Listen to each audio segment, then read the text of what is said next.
Hi, my name is Pamela Coons, Associate Professor of Medicine in the Division of Oncology at Yale School of Medicine and Yale Cancer Center. I'm excited to announce ASCO's new open access journal, JCO Oncology Advances. As the inaugural editor-in-chief, I hope to support JCO Oncology Advances to become the premier platform to bridge the gap between accessible scientific research and clinical care. Stay tuned for more information, including new article types, at ascopubs.org/JCO Oncology Advances. We look forward to seeing your submissions in spring of 2024. The purpose of this podcast is to educate and to inform. This is not a substitute for professional medical care and is not intended for use in the diagnosis or treatment of individual conditions. Guests on this podcast express their own opinions, experience, and conclusions. The mention of any product, service, organization, activity, or therapy should not be construed as an ASCO endorsement.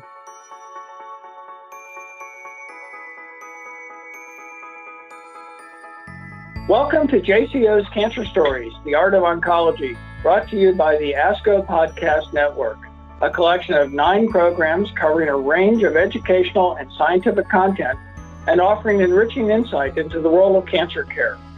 You can find all of the shows, including this one, at podcast.asco.org.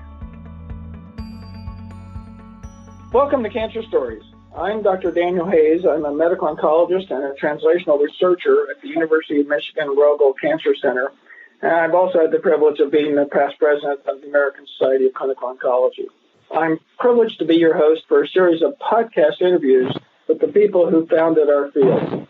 Over the last 40 years, I've been fortunate to have been trained, mentored, and also, frankly, inspired by these pioneers. In fact, it's my hope that through these conversations, we can all be equally inspired by gaining an appreciation of the courage, the vision, and the scientific understanding that led these men and women to establish the field of clinical cancer care over the last 70 years. In fact, by understanding how we got to the present and what we now consider normal in oncology, we can also imagine and we can work together towards a better future for our patients and their families during and after cancer treatment. Today, my guest on this podcast is Dr. Emil J. Freireich, who is generally considered one of the pioneers of combination chemotherapy. Dr. Freireich is currently the Ruth Harriet Haynesworth Chair and Distinguished Teaching Professor in the Department of Leukemia, the Division of Cancer Medicine at MD Anderson Cancer Center in Houston. He was raised in Chicago during the Great Depression, the son of Hungarian immigrants. Dr. Freireich attended the University of Illinois College of Medicine in Chicago, starting unbelievably at age 16. And from there, he also received a medical degree in 1949. He completed his internship at Cook County Hospital and his residency at Presbyterian Hospital in Chicago. He then moved to Boston, where he studied hematology with Dr. Joseph Ross at Mass General. And then he went to the NIH in 1955, where he stayed until he moved to MD Anderson a decade later, and there he still remains. He and his colleagues at the National Cancer Institute, Drs. Jim Holland and Emil J, were the first to demonstrate that administering concurrent combination chemotherapy, rather than giving it sequentially with each episode of disease progression, resulted in complete responses in childhood acute lymphocytic leukemia. And that paper was first published in the now classic paper in Blood in 1958. In the mid-1960s, they ultimately developed the VAMP regimen, and that was reported in 1965 with really, in my opinion, the first cures to be seen with chemotherapy of advanced cancer of any sort. This work was the groundbreaking basis for the subsequent cures of advanced Hodgkin's disease, non-Hodgkin's lymphomas, adult leukemias, testicular cancer, and, in my opinion, the striking results of adjuvant combination chemotherapy in breast and many other cancers.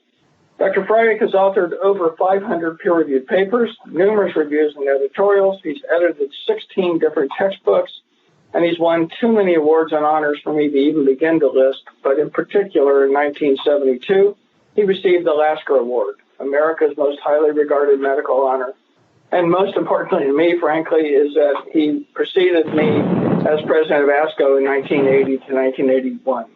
Dr. Freireich, I'm sorry for the long introduction, but your career is pretty substantial. Welcome to our program. Thank you. I have a number of questions, and to start with, I know as I said, you grew up in Chicago during the Depression, and that you entered college at the age of 16. And I think our listeners would love to hear more about those circumstances. That's pretty unusual, and I've actually read about some of your childhood. You want to tell us more about that and how it was that you chose medicine in the first place? I was born in 1927 of two immigrant Hungarians. I had an older sister, 3 years older, and they had a Hungarian restaurant in Chicago. And 1929, when I was 2 years old, there was a big event in the United States. They lost their restaurant.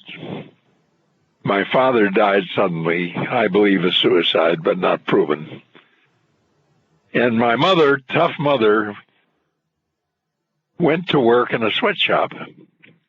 She worked 20 hours a day. She had 2 children.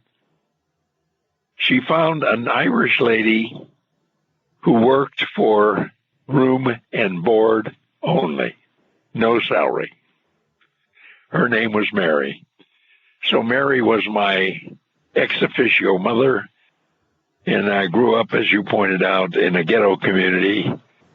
I spent my life stealing things, hubcaps and windshield wipers, and avoiding getting crushed by the roving gangs. When I finished elementary school and when I went to a ghetto high school called Tuley, T-U-L-E-Y. And Tuley High School, I majored in typing and shorthand. My mother thought I could make a living as a secretary. I was prepubescent, short and fat, and I was a frequent victim of my colleagues in school. When I was very young, I can't tell you when, about 8 or so, I developed tonsillitis. And we had in our little ghetto community one of these tree grows in Brooklyn physicians. His name was Dr. Rosenblum. And he took care of people in the ghetto for favors. My mother made him goulash. Dr. Rosenblum came to your house. He didn't have an office because we didn't have any transportation. So my mother called him, and I had tonsillitis. He came and looked at me. He was wearing a suit and tie. I'd never seen that. During the Depression, all the men were coveralls and dirty pants, and he looked very elegant. He had a suit and a tie. He looked at my throat and he said to my mother, "The treatment for tonsillitis is ice cream." So I always remembered Dr. Rosenblum because my mother had to go out and buy ice cream. And it's not bad treatment. It actually cools off the hot throat. So when I went to high school, taking shorthand and typing and getting beaten up by the bigger guys, a professor appeared like Dr. Rosenblum, suit and tie, young guy, PhD, came to a ghetto high school to teach physics. Physics fascinated me. So I worked very hard in physics. He had a contest. I did a project on the Bernoulli theorem. And the classic project is a jet of water. You put a ping pong ball in it, and the ping ball stays in the jet. Amazingly, that was because of Bernoulli. What happens when the ping pong ball goes off to one side, the fluid goes faster on the other side, reduces the pressure, and that pushes it back in the stream. And that's the principle of airplanes and so on and so forth. So I won first prize, and he called me to his office. He said, "Mr. Freireich, you should go to college." I said, "What's college?" He said, "Well, he said there's a place down south of here called the University of Illinois. where you can get advanced studies. What do you want to be when you grow up? So I thought a minute, and I said, I want to be like Dr. Rosenblum. I want to be a family doctor. He said, well, you have to go to college first. So I said, what do I need to go to college? He said, you need about $25, which in that day was a lot of money. So I went home and I told my mother, my professor wants me to go to college and I need $25. My mother, she's hardened in the Depression working in sweatshops, and she said, okay, I'm going to get $25. She asked around in the little Hungarian ghetto community, and we found a lady who had lost her husband and had an insurance policy. And so she had money, and she distributed it to her colleagues in the ghetto community for good causes. Wonderful lady. So my mother dressed me up in a borrowed suit, and we went to see Mrs. So-and-so, and she patted my head and gave my mother $25. It's an incredible story. In fact, I'm struck with the fact that one of the founders of our field was a juvenile delinquent stealing hubcaps as a young... Oh, yeah. I did that too, hubcaps and windshield wipers and everything you could take off a car. Yeah, sure. I got a ticket on the Illinois Central Railroad, $6. I got off in Champaign-Urbana, and I said to the guy, where is the university? He said, over there. I went over there. I said, where do you register? They said, over there. So I went over there, and I said, I'm Freireich, and I'm registering for college. The guy said, where is your transcript? I said, well, they told me at the high school that they would send everything they needed. He said, we've never had a student from Thule High School at the University of Illinois. I was the first Thule student to go to college. And he said, okay, I'll register you, and I'll write to the university, and I'll get your transcript. I presume you're qualified. So how much is registration? $6. So I'm down to $13. I'm getting pretty poor. So I registered, and then I said, where do I live? He said, there's a list over there. I went over there. I found a lady who lost her husband. She rented his bedroom for $6. And then I had to figure out how to eat. And I asked my friend, the registrar, where do I eat? He said, go to work in one of these rich sorority houses. You get free meals. So I waited tables in a sorority house. I got good grades. When I had to elect a language, I took German because at that time, all the science was in the Festschrift. The Germans had invented the chemical industry, and my advisor said, that's good for you if you want to be a doctor. So I took German. My professor in German he taught stage German. And he read the roll the first day. And he came to my name and he said, Freireich. Because he said, Americans can't say. Everybody called me Freireich. But he called me Freireich. And our book was called Ich lerne Deutsch. I'm learning German. So Ich was important. Freireich was important. I got an A in German because of my great name. And I did well in physics, and everything was accelerated during the war. So the university had 3 semesters a year instead of 2. There was no summer. And the requirements for medical school were dropped from 3 years to 2 years. So 2 years is 4 semesters. So at the end of the first year, I was eligible for medical school. And my physics professor said, you better apply because all the guys coming out of the military want to be doctors. So I said, damn, I'm having such a good time scrubbing floors and smoking and getting along with good-looking girls. He said, you better do it. So I applied, and I was accepted. So I had to leave the beautiful campus of Champaign-Urbana and go back to the ghetto of Chicago, where my mother and my sister were living. And I couldn't figure out where I was going to get the money to pay for medical school. I had a friend who had polio. Polio was rampant in those days. And I said to him, how do you get money to go to college? He said he gets money from the state rehabilitation. And he said, my rehab guy is coming to see me tomorrow. Why don't you come and see if you're eligible? So the rehab guy came. He said, what's wrong with you, Freireich? I said, I had a broken leg in college. He said, okay, fill in the forms. And I became a ward of the state of Illinois Department of Rehabilitation.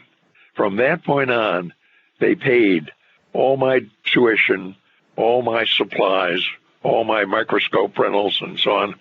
So I went to medical school free, thanks to the state of Illinois Department of Rehabilitation. So I went to Chicago, and a bunch of us sat in the room for the opening introduction, and the dean of the medical school came in. His name was Andrew C. Ivy. I don't know if you know the name, famous GI physiologist. And Dr. Ivy said, you guys are lucky to be in medical school. There were 20 applicants for everyone accepted. 20.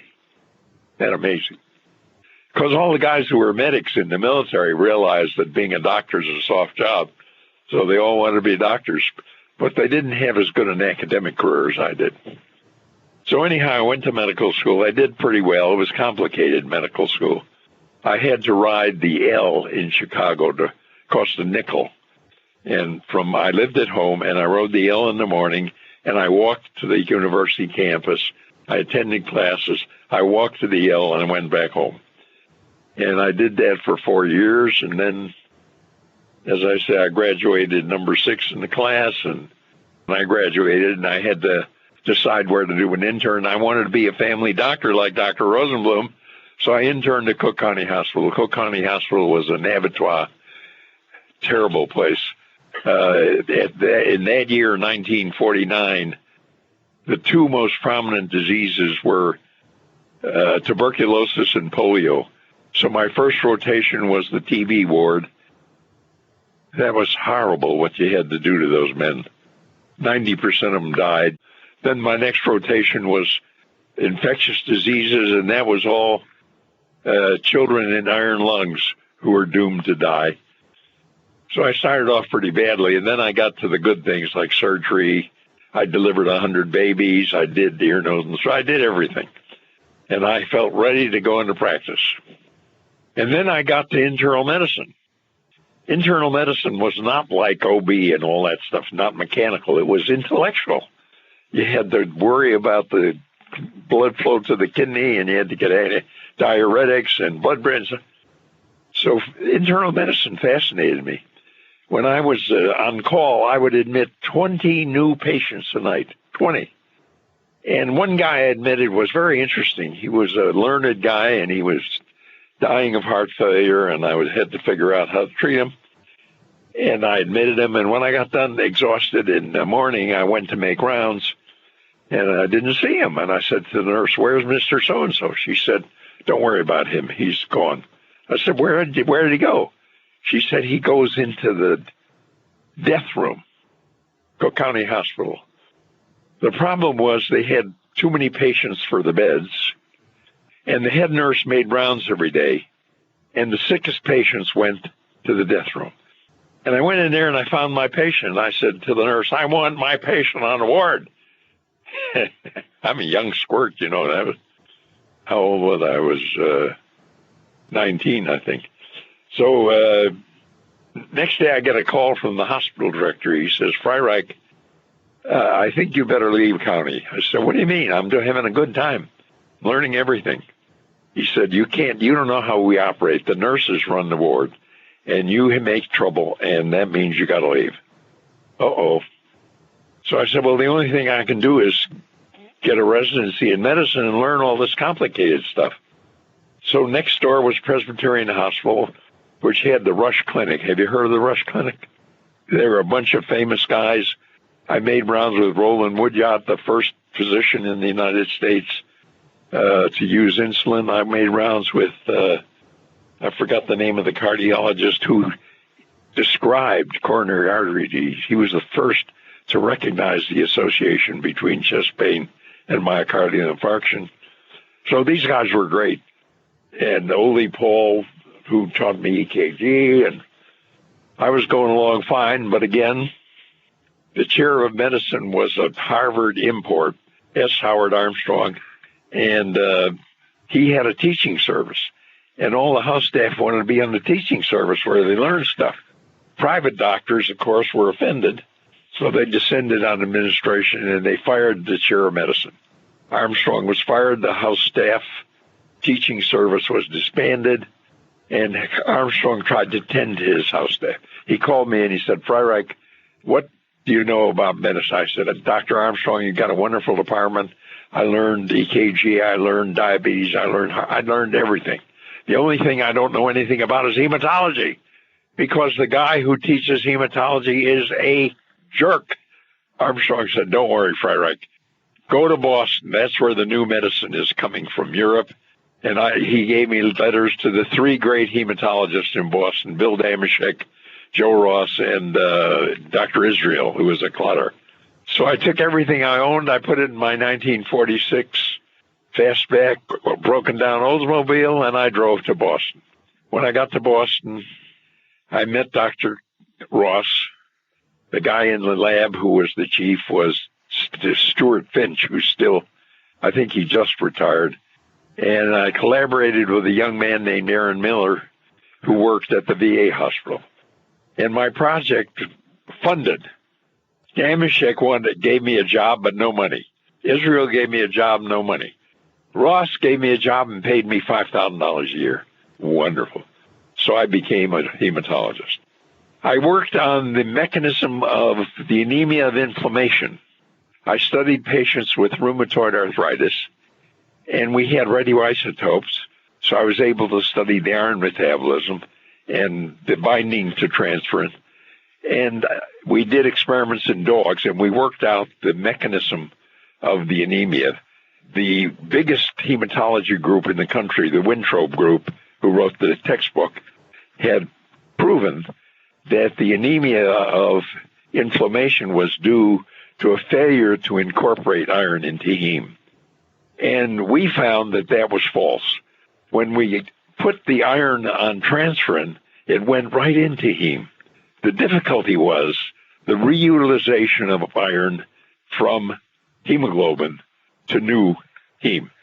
And we proved that in dogs. We did experiments with turpentine abscesses in dogs.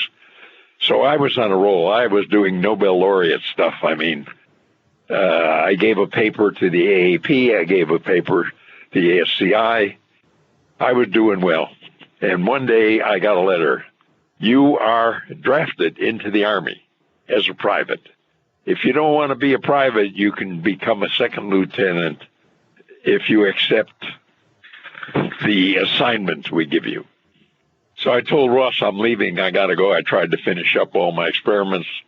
I told my wife we're in trouble. We didn't know what we'd do. We had one baby, 1 year old.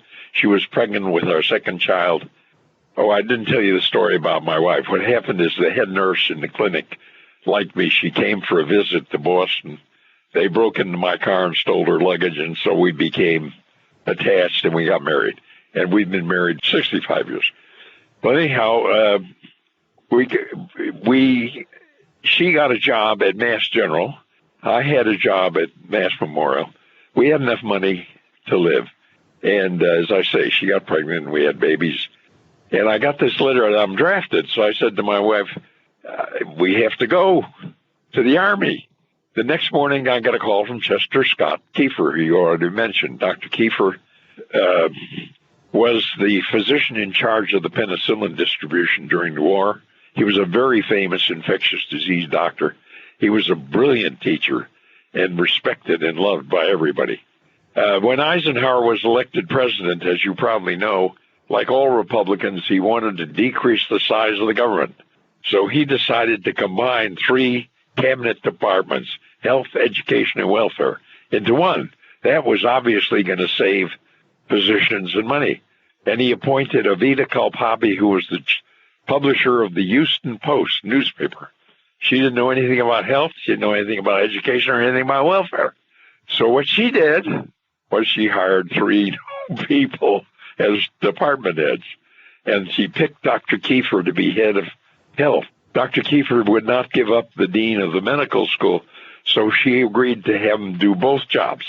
He was dean of the medical school and secretary of health. He called me to his office, and we all respected Dr. Kiefer. He dressed up in a new coat and clicked your heels and said, "Yes, sir." He said, "Freireich, Dr. Ross says you're doing good." I said, "Thank you, sir."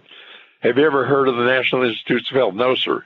"There's a place in Washington where they have a hospital out in the country, and they can't staff it. So we have to send young people who are drafted there. If you go to the public health service, you don't have to go in the Army and get shot during the war." "Yes, sir." He picked up the phone. "Fred, I have Dr. Freireich in my office. He'll be there tomorrow morning. Bye." "Thank you." I went home. I told my wife I have to go to Washington. I got in my car, drove to Washington, 200 miles in a broken-down car. I got there. I found the guy at the HEW. He said, "Freireich, you have to go to NIH. You go out here and take the bus. It takes you to the clinical center." Before the war, they decided to put a clinical center in the campus of the National Institutes of Health, which were all basic science institutes. There was no medicine. So here was this hospital, and they couldn't staff it. So they took all the draft doctors. They called us Yellow Beret, and they staffed the NIH with guys right out of their training. So anyhow, I got in my car. I drove out there. Where's NIH there? Who do I talk to there? You go there or there. I talked to all the clinical directors. No one needed me. I got to Gordon Zubrod, who had just come from St. Louis University. He's an infectious disease guy. Do you know Gordon Zubrod? Yeah, I actually met him a couple times with Dr. Fry. Good, What I'd love to hear the story is Dr. Fry has told me this story, your first day at the NCI when you, quote, found your office. Can you tell us about that one? Yeah. So anyhow, Dr. Zubrod said, "What do you do, Freireich?" I said, "I'm a hematologist." He scratched his head and he said, "I'll tell you what, you have to cure leukemia." I said, "Yes, sir. You know, I'm in the military, so you have to do what you're told." He said, "Your office on the 12th floor." I went up to the 12th floor, walked along, looked for a name. I came to a room and said, "Emil Fry." I said, "Isn't that like the damn government? They can't even spell my name." So I walked in, and there was a tall, skinny guy with no hair. I said, "Sir, you're in my office." He said, "Your office is next door. I'm Fry. You're Freireich." And we've been friends for a lifetime. He told that story to us many, many times, I'm going to tell you. He thought that was hilarious, that this guy walked into his office and said, "You're in my office." And he said, "No, you're in my office." The other thing I want to talk to you about then is you moved on. What made you and Dr. Fry and Dr. Holland decide to go with combination therapy? I think that was based on the infectious disease stuff. Correct, totally. At the time, we had 3 drugs, 6-MP, methotrexate, prednisone, 48, 53, and about 54 or something. Each individually gave some responses. They lasted 6 to 8 weeks, and children all died. So the world's authority on hematology, Max Wintrow, wrote a review, and he said these drugs are simply torturing these children, and they don't do anything. Damashek wrote editorials in Blood saying they're just killing children. So we were not very popular. But Zubrod came from infectious disease, and Tom Fry was infectious disease, and they had just discovered that in tuberculosis, if you use sequential streptomycin PAS, they became resistant to both drugs. If you gave them simultaneously, their effectiveness was prolonged. So combinations of agents were more effective than the sequences. So Zubrod said, "Why don't we do the same thing for cancer? We'll do 6-MP and methotrexate in sequence, and we'll do them in combination." To do the combination, we had to work out the doses. Dave Roll did that in mice. 60% of 2 immunosuppressive drugs make 1. And we gave 6-MP and methotrexate concurrently and in full dose sequentially. That is, until they failed, we gave the other one. And the study was called Protocol 1. Jim Holland had gone to Roswell Park, and he agreed to join us. So we came the first acute leukemia cooperative group.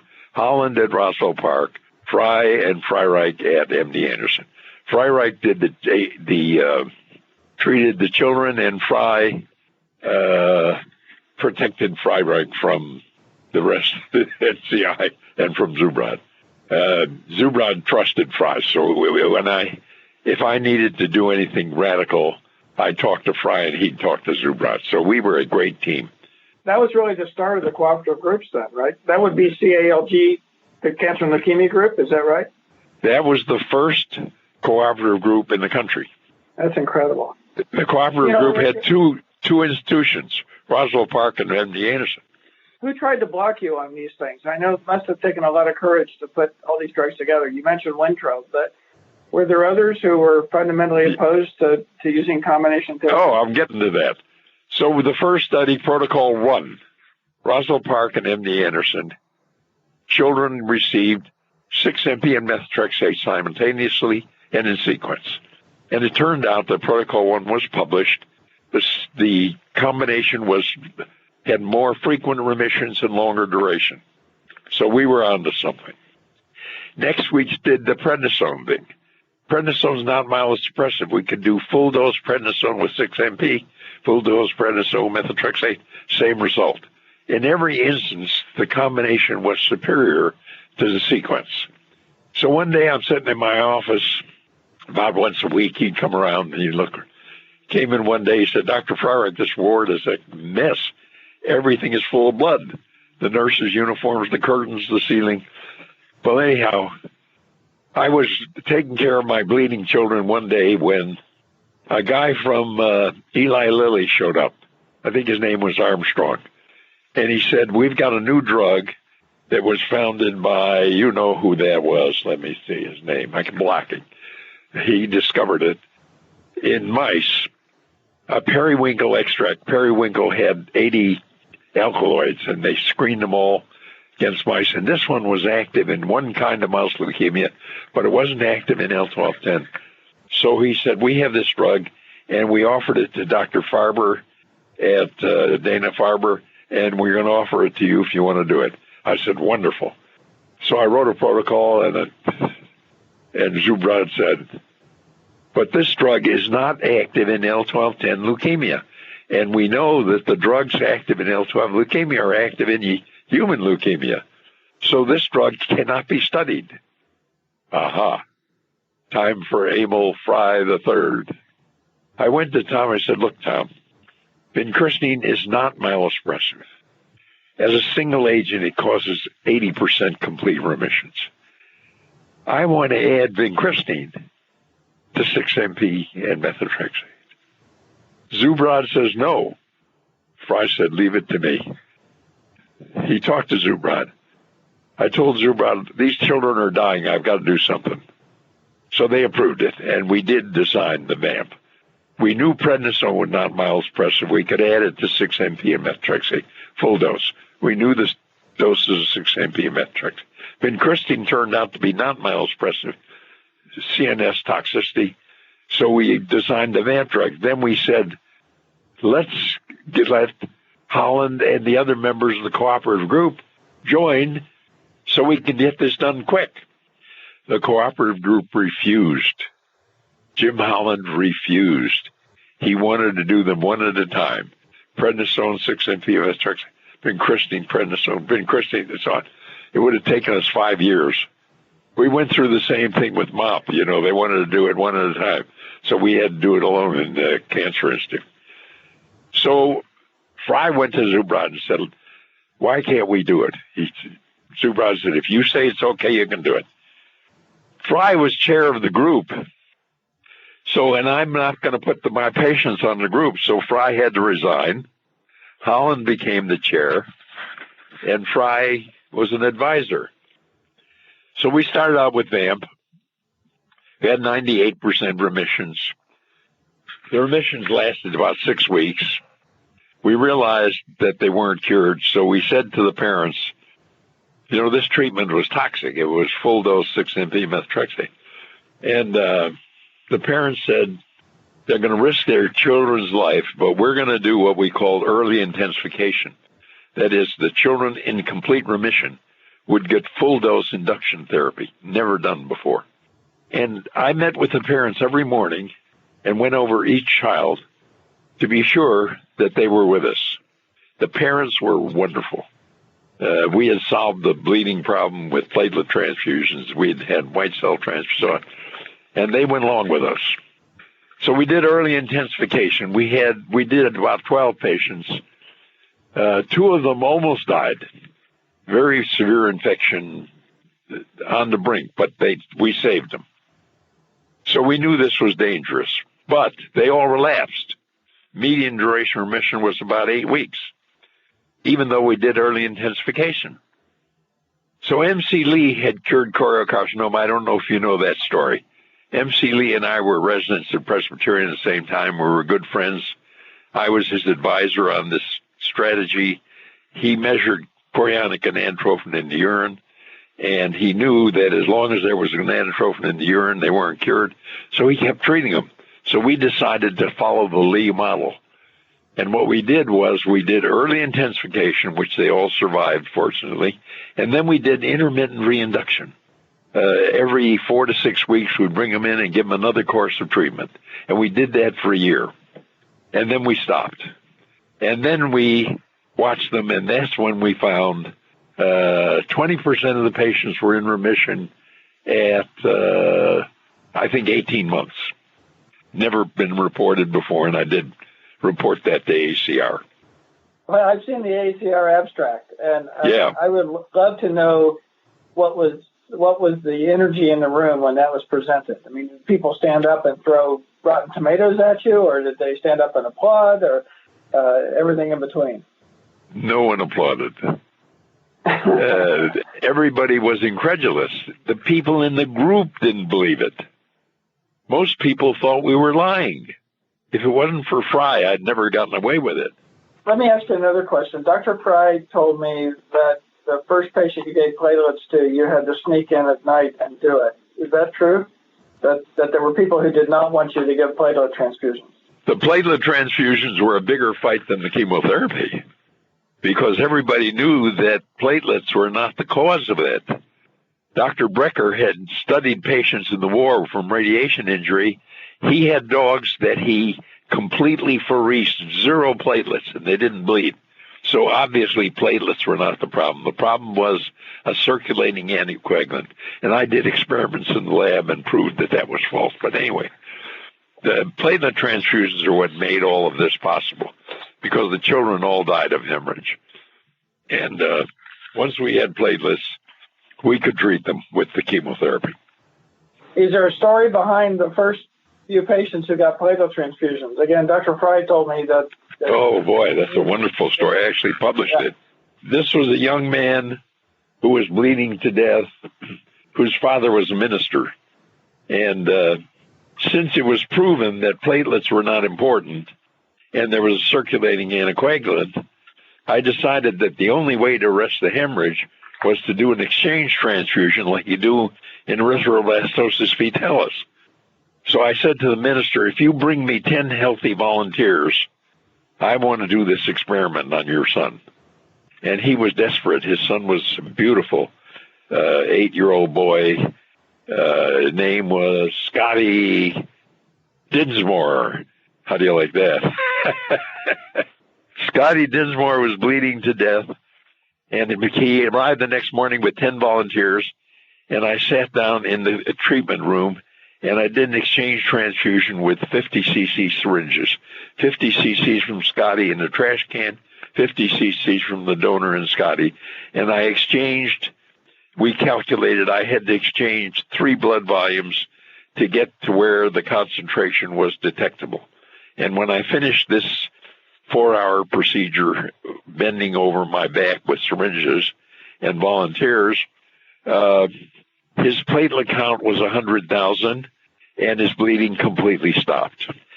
So we thought we'd made a breakthrough, but we were smarter than that. We watched him every day and did a platelet count, and we found that the platelet lifespan was 4 to 6 days. And when the platelets got below 10,000, we had done a retrospective study, and we knew what the threshold for bleeding was, and he started bleeding again. So it was obvious that it was not an anticoagulant. I did experiments in my lab I took the serum and mixed it with the platelets, so on and so forth. So we proved that it was platelets and not an anticoagulant. And then we had to figure out how to get platelets, and Alan Kleiman in the blood bank and I worked together to do platelet pheresis. We took the unit, separate platelets, put the blood back, volunteer donors, and we proved the platelets stopped the bleeding, and we published that, a great paper, Citation Classic. I was going to say for the young folks, and I asked Dr. Fry this too when I was at the Dana-Farber, did you ever doubt yourself? Did you think we need to quit doing this? This is, more than we can handle. I know Dr. Farber was widely criticized in Boston for what he was. Oh boy, he studied Ben Christine the same time we did. Yeah.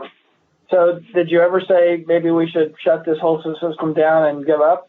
No, I was never intimidated because Dr. Zubrod gave me orders, cure leukemia, so I was going to do it.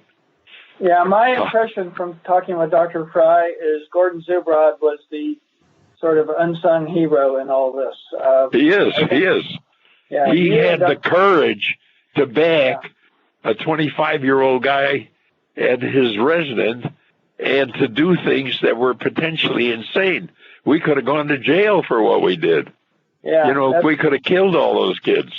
That's what Dr. Fry, Dr. Holland has told me the same story. So we owe you a great debt. So let me ask you, when you were the president of ASCO in those days, what made you decide to run for ASCO? It was still pretty early in the early 1980s. And what do you think? Well, that's a very good story. I'm a pioneer in that regard, too. When you became a cancer doctor, you had to join AACR. AACR was dominant. I joined AACR. I sent my papers on platelets and chemotherapy to AACR. They accepted all of them, but they put the clinical papers on Saturday morning. When I gave my first paper at AACR, the chairman of the session, my wife, and my son were the only ones in the audience. I mean, nobody stayed till Saturday morning. So I got mad. I said, I'm discovering things and I can't present them. At AACR, no one's listening. So we said, let's form a society that is clinical oncology and meets the day before AACR, so the clinical scientists who want to go to AACR don't have to go to two meetings.